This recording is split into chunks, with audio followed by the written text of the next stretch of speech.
Portugal, there's a YouTube show full of fun facts you need to know. Hola, bon dia, alegria. Munson here with the Good Morning Portugal show, the live stream, the podcast, and of course, the Portugal Club, where we will be asking the question this morning: which Portuguese writer won the Nobel Prize for Literature in 1998? And we'll come to the options for that particular question in a little while. And this morning we're talking to Tony the Portugeeza. I wonder what he's moaning about just recently. Actually, I can tell you the answer to that. And we'll pick up on a number of the themes raised in his prolific video output, which if you're a subscriber to the Portugeeza, you'll know exactly what I'm talking about. Becoming a citizen will, I'm sure, be in our conversation with Tony the Portugeeza this morning, and I seem to have lost my thread with him, not in a bad way. Mr. Tony, there he is, and although he hasn't sent me his list, maybe it's on a different platform. Yes, he's one of those people with whom I have conversations on various platforms, and then when I'm trying to refer to something live on the Good Morning Portugal show, I can't find which one it is, but I'll get back to that. Good morning to you. How are you doing? Morning to you, Mike. Quite a day's output yesterday, as well as a very pleasant meetup at lunchtime yesterday. Pretty prolific myself on the video output. Of course, the show yesterday with the great Paul Rees and the magnificent Bobby O'Reilly, who I'm looking forward to meeting up with again tomorrow at the opening of the show home at Herdad de Mayo. Came home to a 6 o'clock transmission yesterday, and that was with Miguel Franco, the High Flow CEO. Really great conversation. This man that you can see in the middle here, he had all kinds of psychic phenomenon going on as a child, which he couldn't quite make sense of, and I think his parents may have struggled with. As a teenager, he was robbed twice at gunpoint, which prompted a move. He said he was robbed at gunpoint in Brazil before it was fashionable. And then, I shouldn't laugh, and then he ended up in a car crash, changing the tone of what I'm telling you there, and was on his back for a year. Incredible formative experiences which made him the man he is today, and some advice by the end of the webinar on how to find happiness in life without a reason. Isn't that a lovely mission in life, to be happy without a reason? And from the sublime to the ridiculous, or the ridiculous to the sublime, however you might see it. A great conversation, I have to say, even if I say so myself, the one who had it with Miguel Nunes Silva of Chega. Always a very fair interviewee, a very thoughtful, smart guy, and he is the local rep for Chega in Oeiras, which has a very particular political makeup and history, which you'll find out about if you listen to that interview. Quite something to talk to him. And he turned the question round. Should foreigners fear Chega? And he was asking the question from a very well thought out basis. Should Portugal be fearing foreigners? You can find out more about that by checking out the interview. Of course, available as a watch again, listen again, as a podcast. Of course, in our podcasting department as well. So how are you doing this morning? Do let me know. Bon dia alegria from T-Duck as well. Looking forward to seeing you soon, mate, as well. No weekday date today. I plead the fifth. Is it the fifth day? Okay, that works. Good morning, everyone. It is the fifth day in the Portuguese calendar or culture, isn't it? Good morning to you, Gemini, as well this morning. Some public service announcements before we speak to Tony at 20 past. And actually at around quarter two this morning, we'll be speaking to a chap called Dimitri, who I believe is of Israeli of Russian origin, and he is a titanium bike maker, obviously, and he was the one who let me know about, and will be telling us more about the Russian-speaking group who, when they weren't able to get any satisfaction with the IMA website, decided to approach directly the techies. They're techies themselves, and they decided to approach the techies behind the IMA website and managed to have some of their information manually inserted. Is that the right word? I don't think that's a very technical word, is it? There's also talk this morning talk this morning. I'm going to talk about the Great Catspiracy. which seems to be going on here at Carl Munson. Morning to you, Pete. Bon dia, Munson, he says, making the most out of not being elected as an official yet. Do remember to vote if you can on Sunday. I will be. So are you actually standing for election there, Pete? Or are you part of the team? Or are you kind of taking it for the team? You will accept the adulation should you be part of the winning team there. But are you actually going to be a local government official if you're successful on Sunday? That's an interesting turnaround. I wonder if you ever saw that coming some years ago. The Avenida Liberdade market is today through to Sunday. We're going today. And you won't be hearing any political talk, or you shouldn't be by law on Saturday. One of the many things that Miguel educated me about last evening was the fact that on Saturday is the day of reflection, which sounds very solemn and good, actually. It sounds great to me that all the hooting of horns, the playing of AI inspired or created political tunes blaring out of portable speakers on tops of vans with flags waving.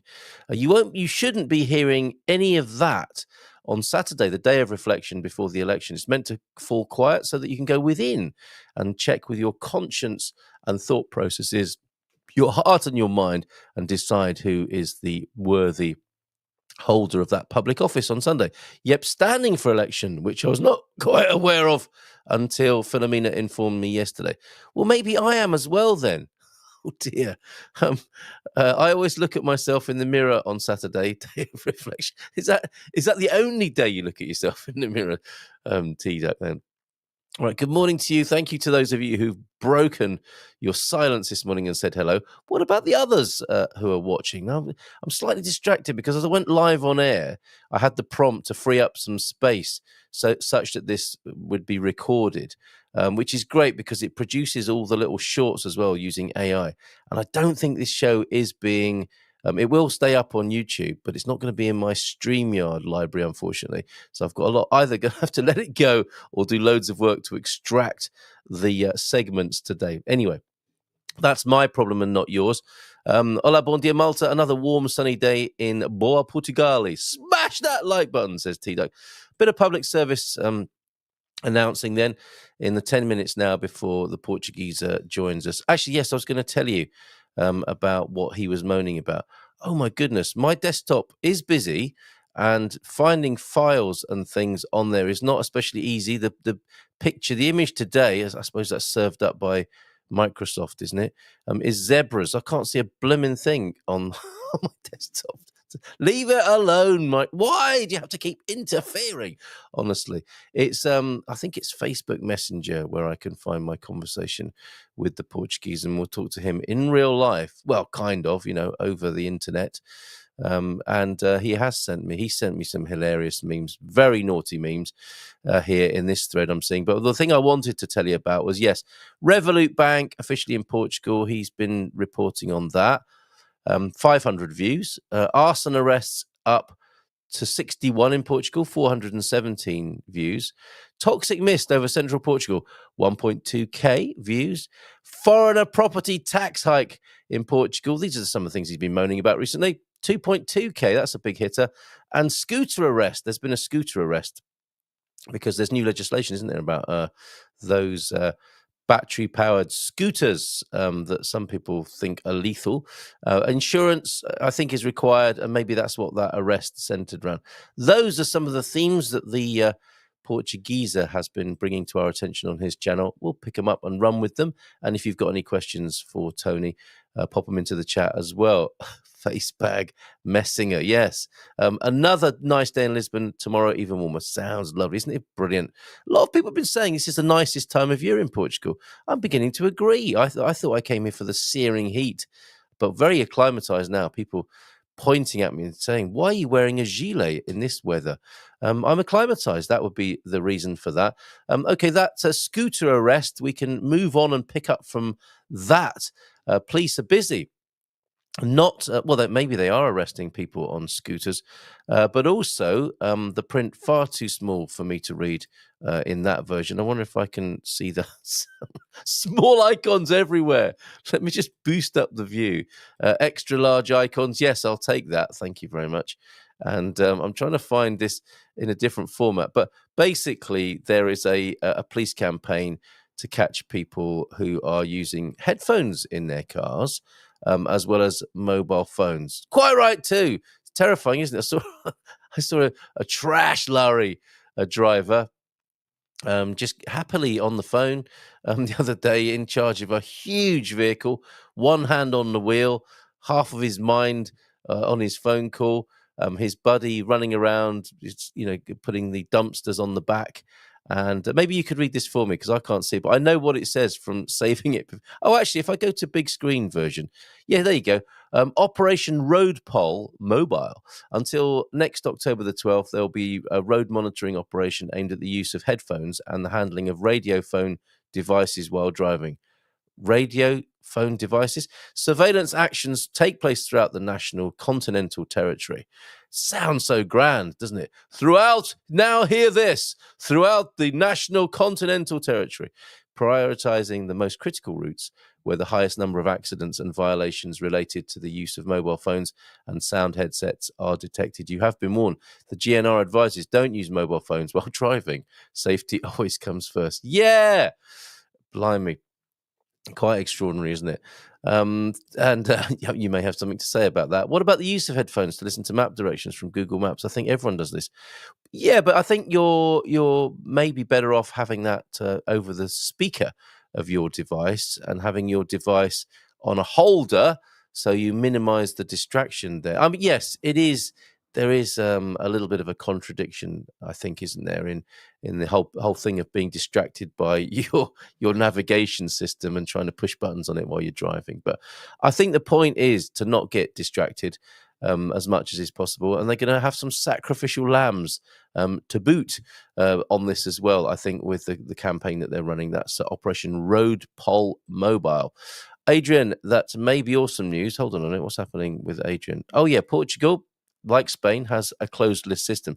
You can't make a choice of your own preference within the list you vote for, let alone write in someone not on the list, as in the Irish Republic. Cabalism. Adrian, that might be awesome news. So you get elected depending on where you are on the list. If it is a percentage of each party list, that would be great. Right. Okay. Thank you for your comments on that. Anyone aware of Mr. Big? He's the big fella from Sex in the City. Not for me to be particularly interested in celebrity gossip, but I just thought this is quite an interesting story. One of those stories where we might rephrase, or come up with a witty pun about Mr. Big being in Portugal, walking the coastal path. This is a Portugal resident, published today. My column is out today, so to speak. Who doesn't like to get their column out first thing in the morning? And from the same paper, you'll see that Mr. Big is hiking the Alentejo coast, stopping for selfies along the way. Actor Chris North. Is he Chris North or Chris North? He's Chris North. I've been thinking he was Chris North all this time. Excuse me a minute. Where's my Dr. Bayards? Although I've been having a different toss sweet just recently. I can't remember the name. It's one with Pessoa on the packaging. Definitely a copy, I think, of Dr. Bayard. Imitation being the sincerest form of flattery, of course. Actor Chris North shared pictures of his Portuguese coastal walk on his social media channels. There he is with his walking sticks, hiking sticks. Yet another celebrity has discovered the charms of Portugal. American actor Chris North, famous for his role as Mr. Big in Sex in the City, published a series of photographs of himself hiking along the Alentejo coast last week with his good friend Afonso, his Portuguese BFF. That's nice, isn't it? He's got his shirt off there and meeting other people along the way.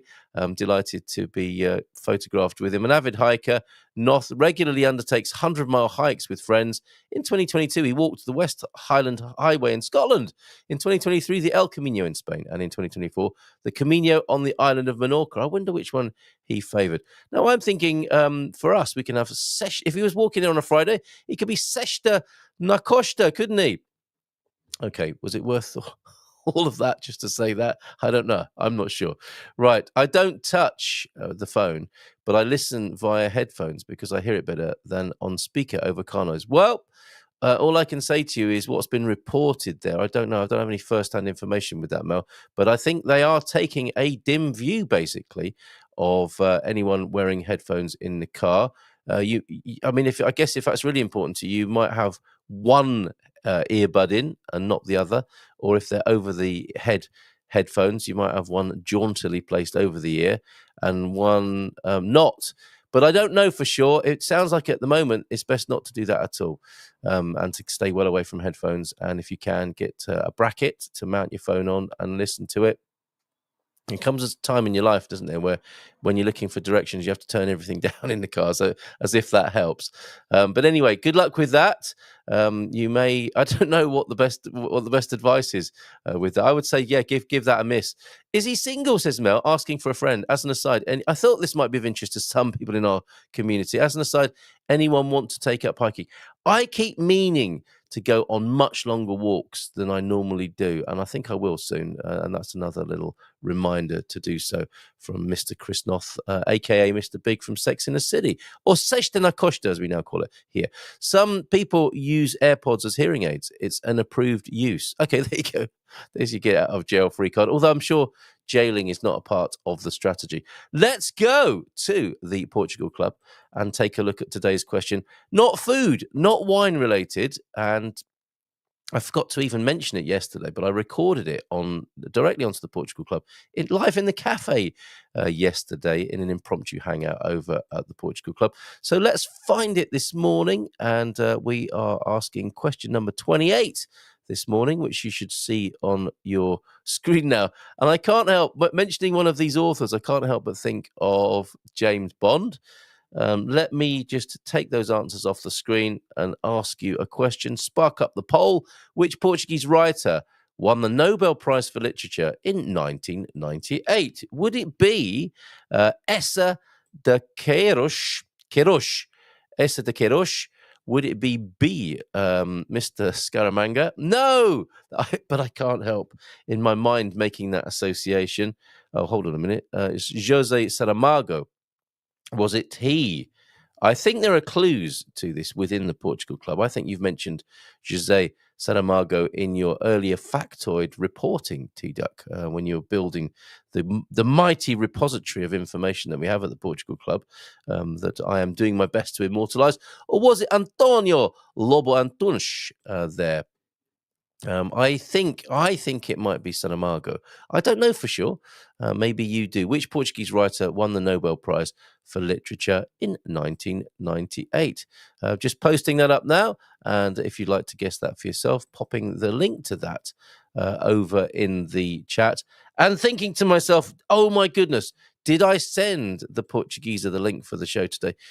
Note to co-host, it's the same every time now. If you're on the morning show, that is, we have the same link for every show. So just sending him the link now in case he doesn't have it. Where will he be, I wonder? Will he have completed his walk this morning? Will he be back home, or will he be walking and talking with us? And I forgot to ask his question to Miguel of Shega. Ask him if that 5 to 10 year rule will be heard this month. When I've asked about that, if we're going to hear the end of the story about, as it were, about the end or how that resolves, whether we're going to go from 5 to 6 or 7 or even 10 years to prove Portuguese citizenship. And actually, that was something interesting that Shegaman Miguel said yesterday. He really doesn't mind people coming to Portugal who don't want to become part of the culture. You know, basically long-term visitors, digital nomads, come and enjoy the place. But he did seem to be suggesting that if you want to become a citizen, you should work hard to do so. So I think for Miguel, 10 years wouldn't be an unreasonable amount. Plus other things, plus very good methods of testing your Portugueseness, if you like. Talking of Portugueseness, the Portugeezer himself is on a walk and talk and about to talk to us about some of his latest videos, or maybe something else that's occurred to him this morning. You never know, do you? Life's funny like that. It's a box of chocolates. I wonder what in the metaphorical box of chocolates, what he's pulled out this morning. Let's go to him now, live in the Portuguese countryside. Olá, bom dia. Tudo bem? Right. So is everybody ready to? Is everybody ready to see what? Can you hear me? Yeah, try that again. Sorry. Right. So is everybody ready to see what I've pulled out?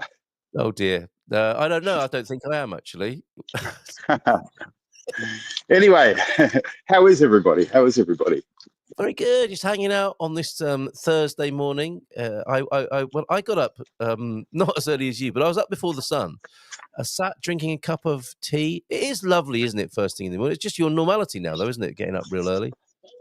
Yeah, I get up at 5 every day. But yeah, I tell you what, the weather's nice for October, isn't it? It's beautiful. It's beautiful. A lot of people. We're doing well. We're doing well. Great time of year as well. Okay. We were talking about Chris Noth being in the country. That's something that you might want to pick up on. The Sex in the City guy, Mr. Big. Carl, at your age, the key to a smoking hot body isn't hiking; it's cremation. Thank you, Pete. Very nice.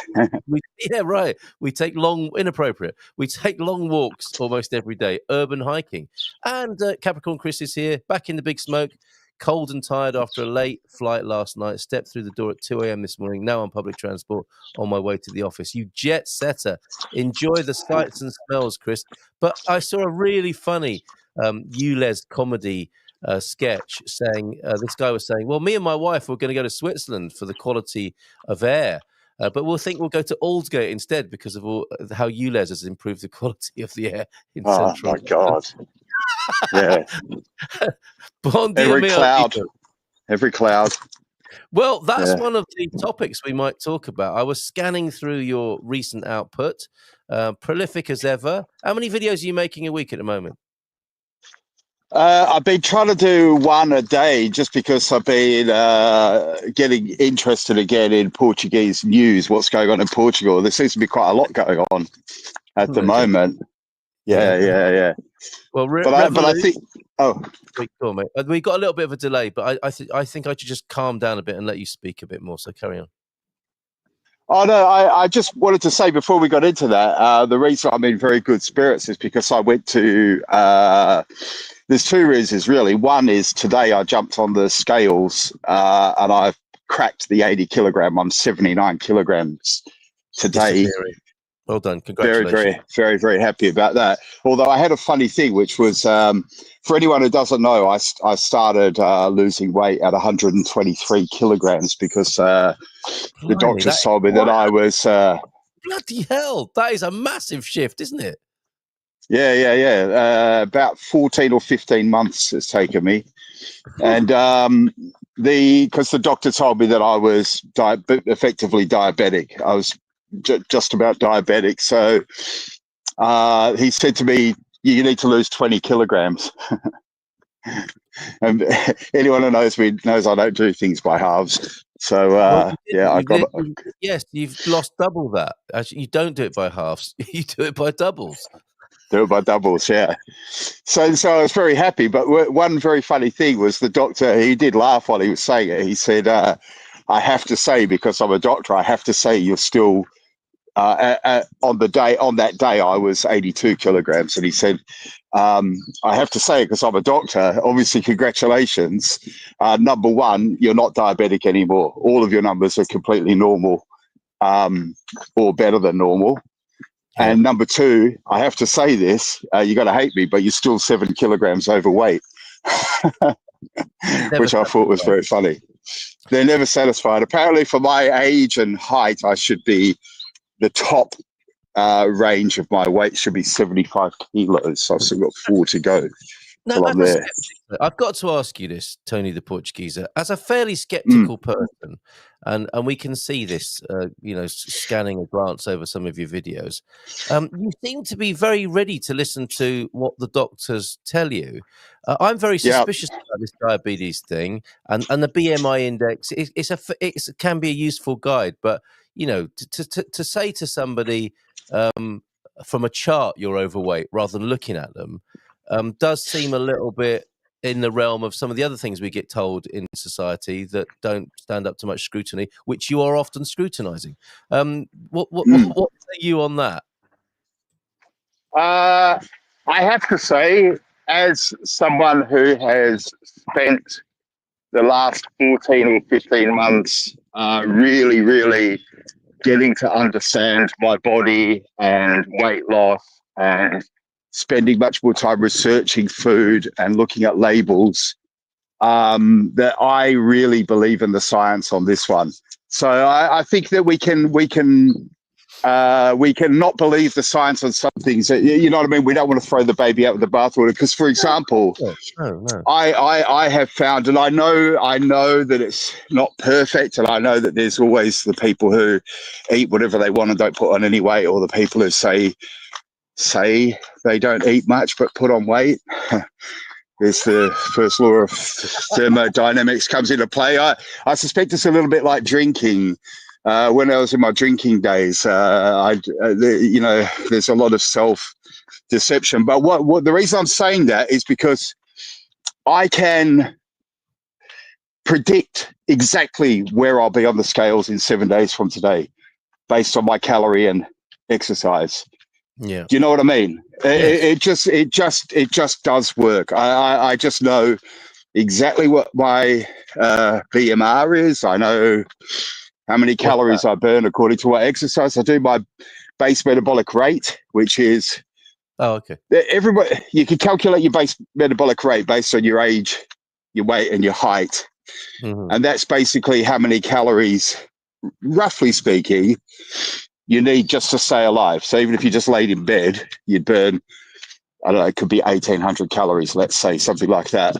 And then, so if you consume less than 1,800 calories, you'll lose weight. And if you burn, you know what I mean? If you eat more, you'll gain weight.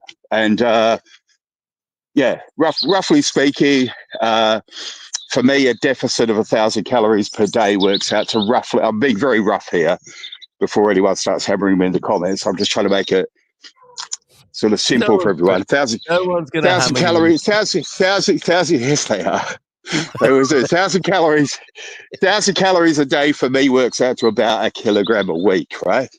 Yeah. So, I like it or not, I am pretty much with the science on this one. Yeah, okay. And there's other things, because now that I'm starting to get close to. Not all the science, presumably, but the bits that are helpful. No. Well, I think it's like anything. I think it's like anything. You know, some things. I was speaking to someone the other day about religion, for example, and he was saying, no, but just for example, I had a friend and he was saying, but you know, modern Christians, they always cherry pick, and I said, yeah, why not? Well, you should be happy that we cherry pick. Of course, I cherry pick the good bits. Do you know what I mean? Yeah. It's like that. So we're with science. I think, like gravity, for example, trust me, you jump off a 10-story building, you're going to hit the ground really hard. Yes. Okay. Well, fair enough. And he was lucky not to have you smite him in an Old Testament kind of way, right? You well, God will take care of him. Right. Okay. BMI seems to be getting a kicking in the comments. And quite rightly so, I would say. But yeah, indicative and useful as part of a bigger picture. But I can see it. Look, I'm 79. I'm 79 kilos. Everybody who shreds knows that to see your abs, just as an example, you need to get down to about 12% body fat, and I can just see the outline now at 79. And I'm aiming for 70 by March. When I do the Lisbon 10K in March, I plan to run with no shirt on. This is my big goal. This is going to be my big goal. Like an advert, is this part of your dating strategy? It could be, yeah. No, but this is part of my gift to myself. Do you know what I mean? Because that's the only way you can keep going. It's the only way you can keep going because I've got such a tough routine. The other thing, pre-diabetes, I think that's a load of old tosh. I mean, fair enough, your doctor says to you, all this stuff you're eating is terrible, stop it. That's more important and useful than saying you might be pre-diabetic. I mean, pre-something means you're not that, right? And it's very misleading. My old man fell for that. He used to go to the doctor and come in with a bag of pharmaceuticals every time because he was pre-this or that. No, there's a number. There's a number. And if you're just a couple of points away from that number, you're pre-diabetic. Right. Okay. As in, I know what you're saying. You could say everyone's pre-diabetic. No, there's a number. Yeah, exactly. There's literally we're pre-dead, aren't we? But anyway, okay. Well, look at this. A big Australia's coming to say hello. Now, I know this dog belongs to my friend Paolo. And he shouldn't be off the lead. But anyway, here. Let's move away from it. Run. Okay. All right. I didn't get a chance to ask the Shaky guy about your citizenship thing. Where are you on that? Do you want to tell us about your citizenship status at the moment? Right. Well, the problem with the citizenship thing is that I'm now eligible to apply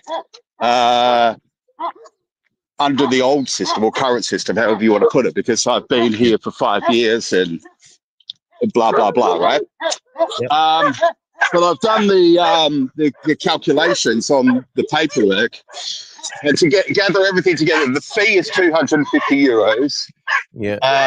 And to get I've got to get my long form birth certificate and another criminal record bureau check from various. Is everything all right with that dog? Yeah, they're barking because of Lucas. If I was here by myself, I'd probably be able to feed them because I know Paolo, I know the owner. But Lucas is doing that, that annoying friend when you're out of the pump, which is kind of like standing behind me and barking at them. Okay, so it's just wanted to know you're safe. Okay. No problem. So I've worked out that all in, I'm going to be risking about €700 or something, maybe €800 in total. Yeah. And what scares me is I get everything back in a couple of weeks, and at the same time they impose the rule, and I've just done my cash. Yes, that's the only reason I was asking. But I can't see any evidence of it in the Parliament. You can read what's up in Parliament, what's going to be talked about in Parliament in October, and I can't see any evidence of it being up for discussion this month. Yeah. So I don't know. Well, I'm going to take the risk, obviously. The local elections are going to be a big distraction. The presidential race is going to be a distraction. And who else? Who knows what else might be in the political pipeline that might distract attention? Yeah. Well, are you voting on Sunday? I am. Yeah, it's been a very interesting process recently. Pete's got some skin in the game. It sounds like you have as well. Have you registered? I registered a few months ago, and I went to the junta the other day, and she showed me that I'm on the list. So all I have to do is go to the Casa do Povo, the House of the People in my freguesia area, and I will be queuing up to vote on Sunday. Yeah, I'm going to vote for any party that doesn't drive through my village with loudspeakers set to distortion. Yeah. I just want to. I said to one of these guys last night, I said, "Do you really think, right? A PSD is," and I said, "Do you really think that you driving around like that?" This is me. It's a really old part. Do you really think? I said.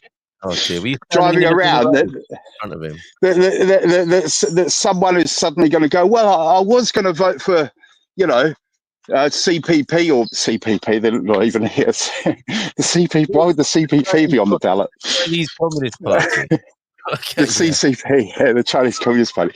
Do you really think someone's going to go, well, I was going to vote for them, but now I'm going to change my vote because of this car driving past, and if I'm at a PSD drives past, I'll change. I don't know what to do. Every time one of these cars drives past, it changes my mind. I mean, who hasn't decided by this stage? I think I asked the same question. I asked the same question of somebody else, and there are floaters, as it were, in the mix. Yeah, there are people. There are new voters who haven't decided yet. And it is seen as important to hijack. It's attention, isn't it? It's the thing we talk about in social media. This is happening in real life, though. They are vying for attention in real life. They've got to stop on Friday. Day of reflection on Saturday. It's not allowed. It's against the law to canvass on Saturday and then to the polls. And don't forget, you've got 3 votes. You have 3 votes. So it could be quite confusing for a foreigner. Just letting you know. Yeah. But Matty's here as well now. You've got a testimonial here, Tony. I do appreciate Tony's conscious streaming videos, and who doesn't like a constant stream first thing in the morning? Well said. Right. Now, you might want to tune in. I'm not rushing you away or hurrying you, but I'll just do a bit of a heads up. I've got Dimitri joining us, who's a titanium bike builder who's connected Oh, with a very interesting development that I think you'll find fascinating. And he's actually now put me in touch with the people who might come on the show and talk about it. He's in a Russian-speaking group where he discovered that a group of Russian techie people were frustrated by their IMA renewal progress, and there was a certain menu that they couldn't get access to. So these techies got in touch with the techies who built the site, and they asked them to manually insert, so to speak, the information, which they okay. did.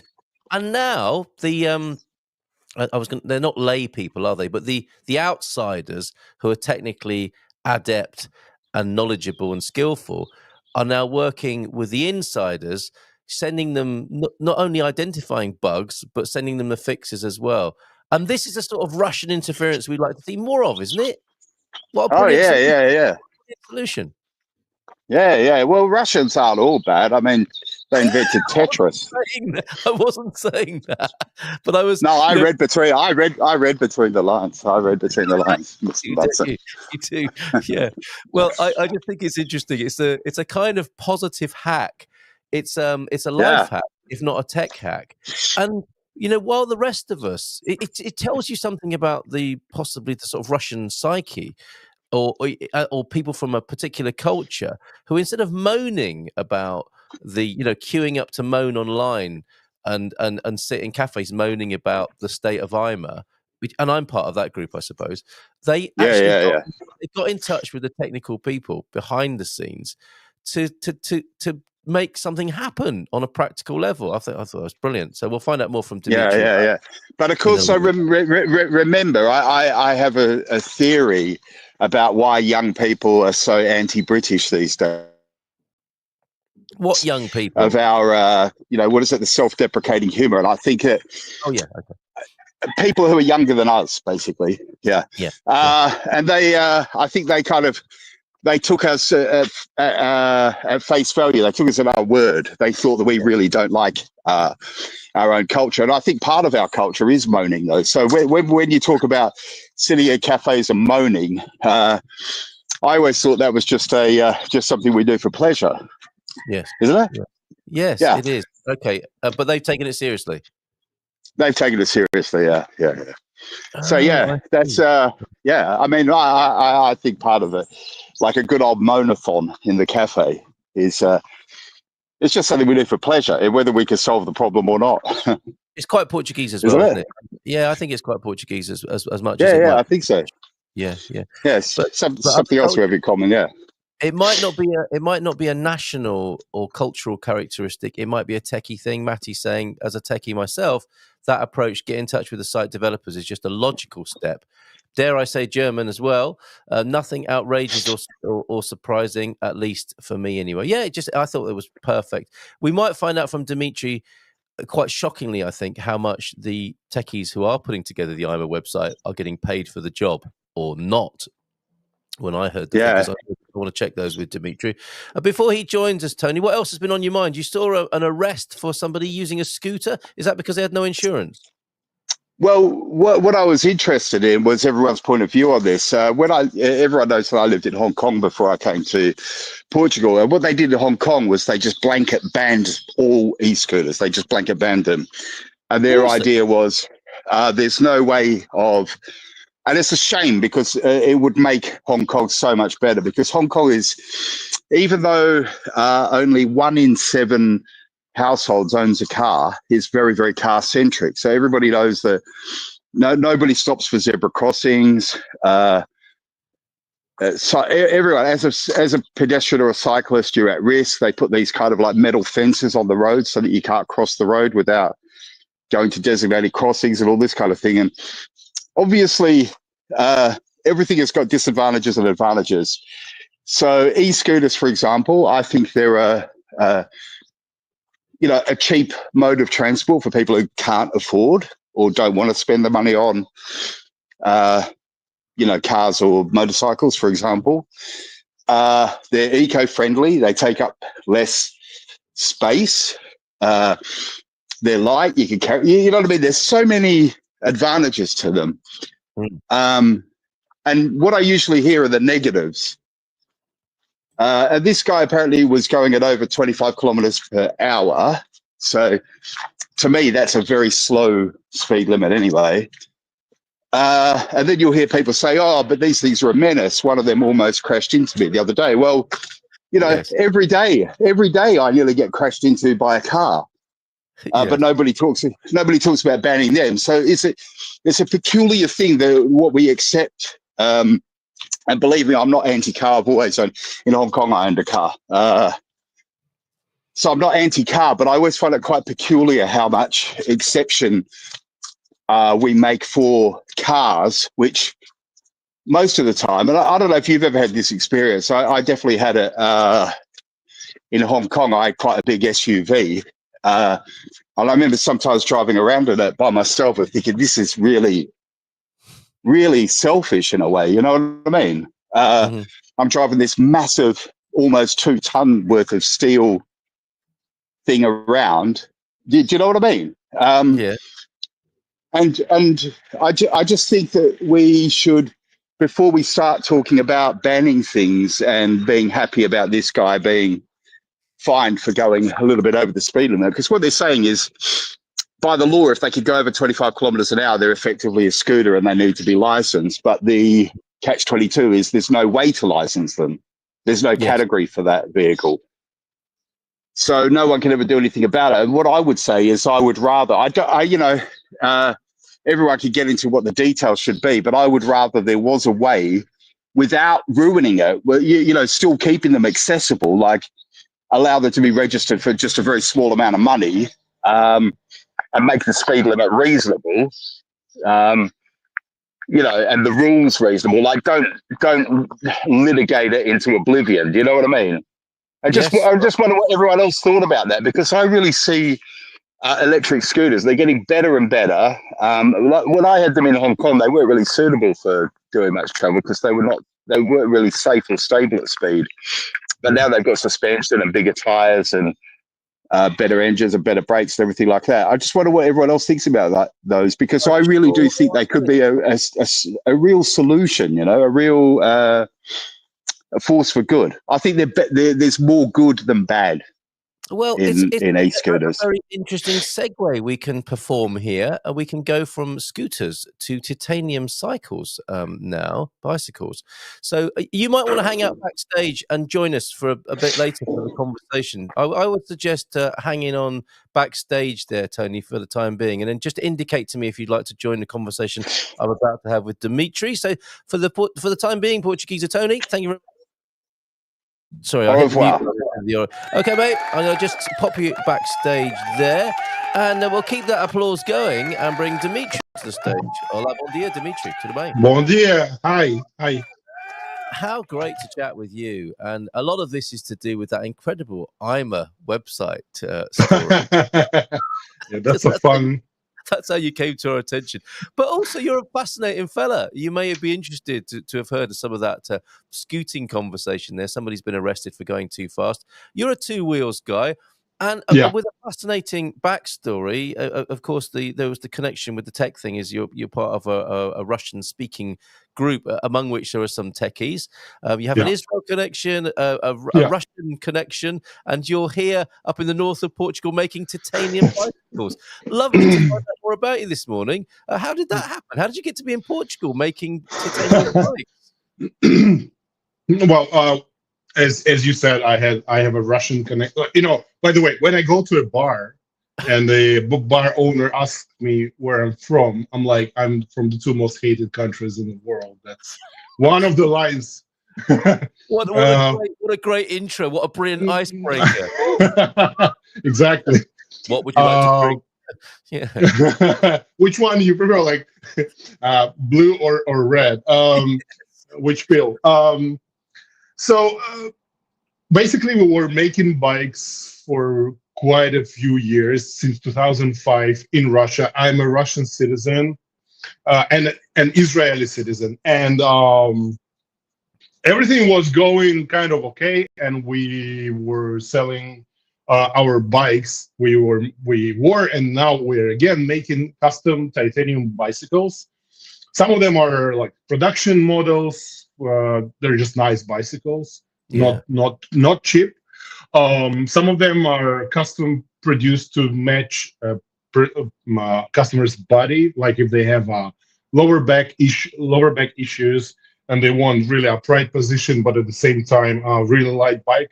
Wow. Those don't exist in the world. They're either super heavy, upright, like Dutch bikes, or they're super sporty, light, expensive bikes. We merge those two styles into one, making quite a weird looking bicycle. But it is the most comfortable bike to the owner, and it's unique. It's just one in the world. So That's incredible. that's a cool thing. It makes people happy. Like, we're weird Russians. We're happy and we make people happy. It's not common these days. And so we were making bikes in Russia, and the political situation was going worse and worse. Uh-huh. And starting from 2019, I started talking to relocation agencies, thinking of, hey, we need to go to the EU, because when you're a small Russian-based company selling frames and bikes to over 40 countries, it can be painful to import things and to ship things out of Russia. Right. Because it's kind of the borders and the customs are really complicated. Yeah. And on top of that, you got all the political madness and certain insecurities and limited freedoms. And the limits of those freedoms were like, coming closer and closer until they started the war, which I am not even allowed to call a war according to the Russian laws. Okay. Mm-hmm. So it's up to 14 years in prison if you do so. Right. There. Yes. But I'm not there anymore. So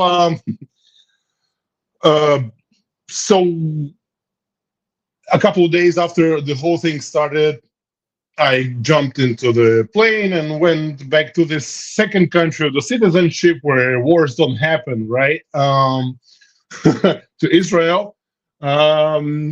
And to just sit down and think, well, what we're going to do next. And this has taken a long time. And at some point, some of our main employees just fled the country because they started the government started the not mobilization. What is it? Conscription.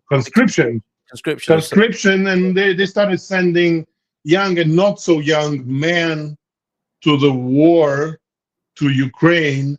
And obviously my people were not supporting this thing, so they just literally cycled out of Russia on their bikes because it was impossible to leave.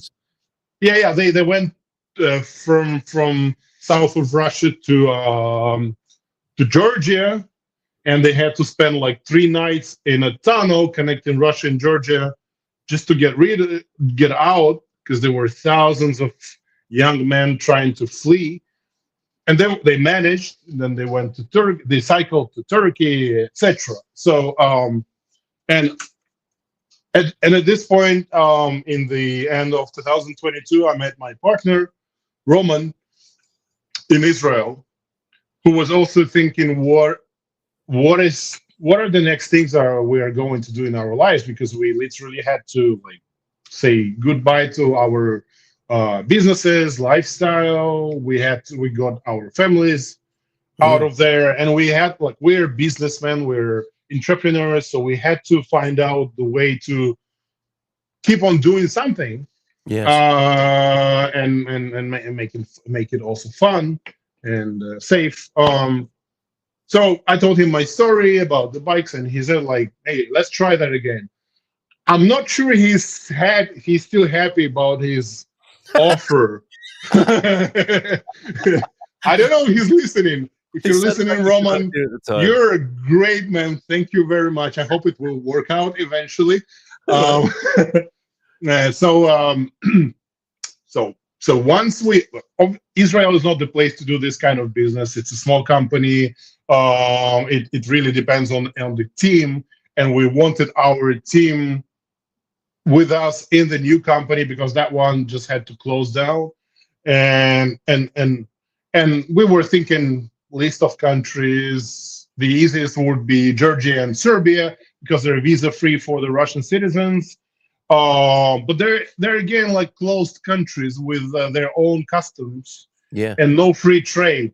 So obviously, the EU would be one of the EU countries would be the best because Europe is like 500 million customers and there's no borders. And throughout the years, I was so sick importing stuff from the EU, from Asia, from the US to Russia with the bike parts getting stuck at the checks.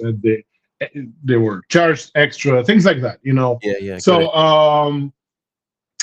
So we were thinking one of the EU countries, and then we were just trying to figure out we wouldn't be able to go to Germany. It's too expensive. It's too much paperwork, bureaucracy, and I just went on Instagram and said, "Hey, we want to like." Before that, we were just closed. Okay, it was a black screen on Instagram.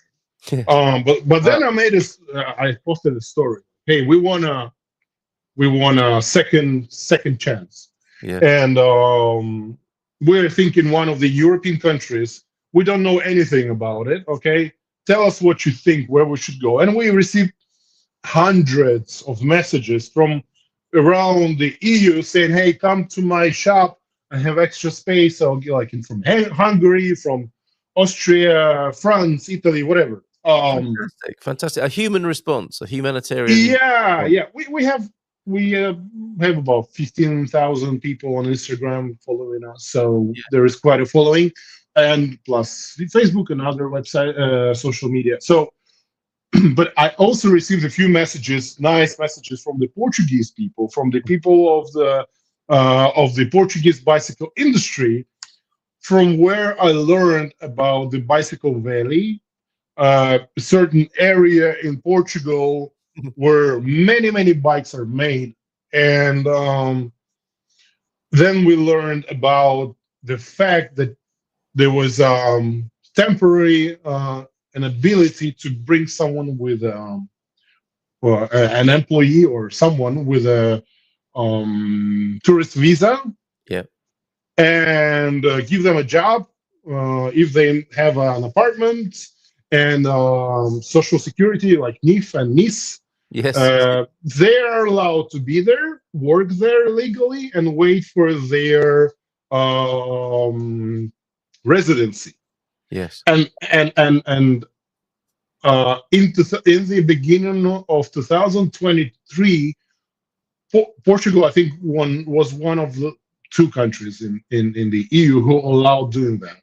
The rest of the countries would require you to wait for a D visa in your country of residency. That means staying in Russia for I don't know how long time, and maybe be conscripted in the end. Right. Plus, Portugal is in the West. It's close to the US in terms of shipping. This is important. It has all the Europe available. It's relatively affordable in terms of costs of rental, utilities, salaries, of course. It is not Switzerland, okay? It might be bad. It might be bad if you're an employee, okay, not very good or something. But we were solving a problem. We wanted the company to be alive again, and with as good environment as possible. And of course, since we were really limited in funds, Portugal made it happen. Like there was no other country, and plus the local people, George and Pedro, local bicycle industry guys, they helped us a lot. Like they would literally take us around, show us all the suppliers of all tooling, all the bureaucratic Fantastic. in institutions, and how this and that works. And so it worked. Like we literally, like we drove our cars to Portugal. My partner drove from Russia, from St. Petersburg, and I had since Wow. I couldn't go to Russia anymore, so I used to have a Land Rover Defender, like a Yeah. off-road, British, really nice, love them. So I I asked my friends to put a bunch of stuff inside my Landy, like the tube bending equipment, welding equipment, a few of my bikes, a few of my snowboards and skis, and the car like it set down because of the weight. A And test I of the British suspension. Yeah. and no, it was a good car. It made it. And a friend of mine drove it from Moscow to St. Petersburg, and I paid a Canadian Israeli guy who is married to a Russian woman to drive this car from St. Petersburg to Lappeenranta to Finland. So he crossed the border with all that stuff inside, which didn't even belong to him. So that was, I paid him 300-400 euros, something like that. This reminds me of a scene from Star Wars, Dimitri. You know, it was pretty crazy. Where you're hiring Han Solo to fly you to another part of the Empire. This is how it this is how we made it. So then we were in two cars. We went on a ship, on a, what is it called? Like we crossed we crossed from Finland into Germany, and then in 2 days we were in Portugal. And I have pictures of my Landy standing next to the Eiffel Tower, and then entering Portugal with a huge sign. Yeah, what an amazing story. 2025. It just sounds something from another world. You have come from another world, haven't you? Amazing. It's great.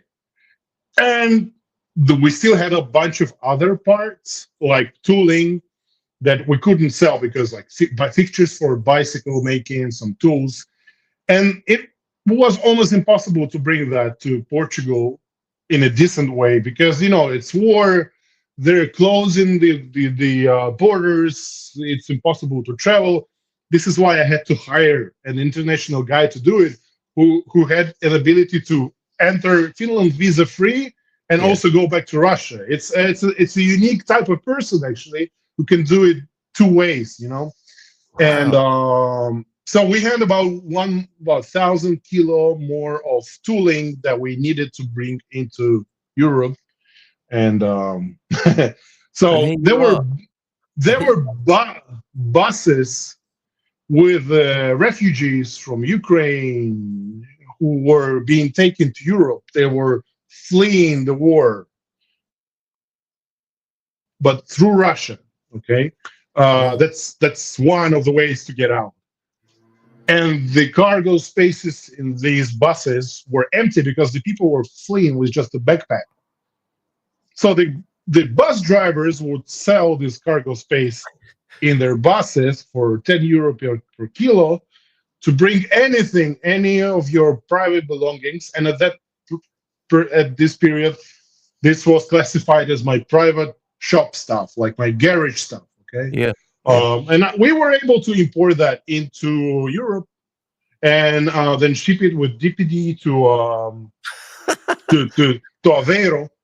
And we had, and you should understand that from the day when I said goodbye to my Landy, I drove my Landy to the airport in Sochi, where our facility was, and I have a video. I'm waving just 2 days after the war started, and I'm saying goodbye. I might never see you, and I love this car.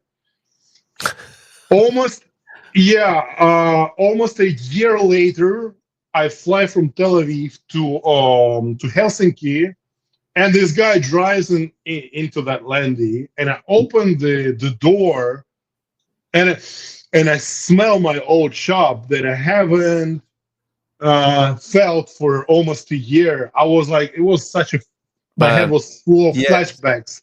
I'm not Like crying. I'm not crying. You are. I mean, amazing. yeah, and so we were able to bring all that.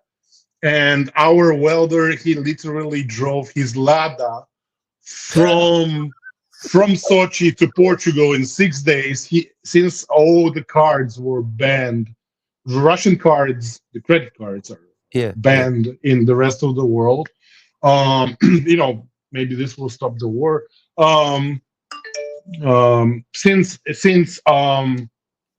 he only had cash basically. Yeah. So he traveled through Georgia, Turkey, Bulgaria, then Italy, France, all with cash, buying tickets somehow at the cashiers and going to the hotel without having a credit card to book his hotel, things like that. And once our welder, Stanislav, once he crossed the border into the EU, we understood that, okay, we have the tools. And I don't know, he was the first. Then we moved the tools, actually. He was the first to enter the EU. Then the tools entered. Then we started bringing the rest of the team. And we hired them, gave them the official contracts. Of course, we set up a company and an LDA. It's called Tritao Cosmopolita LDA. Yes, And yes, you've got one of those very special names. We've just got Indelible Ginger. It's funny, isn't it? So, yeah. And what's the name of your bike making company for anybody who wants to track you down? So we used to be called Triton Bikes, and we are now called Tritao Bikes. Like the Tritao.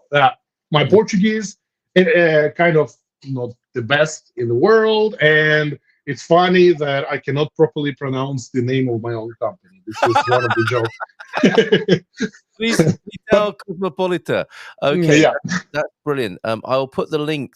I think we're going to need to have you back. I need to finish quite promptly today, but we haven't got onto this IMA business. Well, and I want to find out about Bicycle Valley.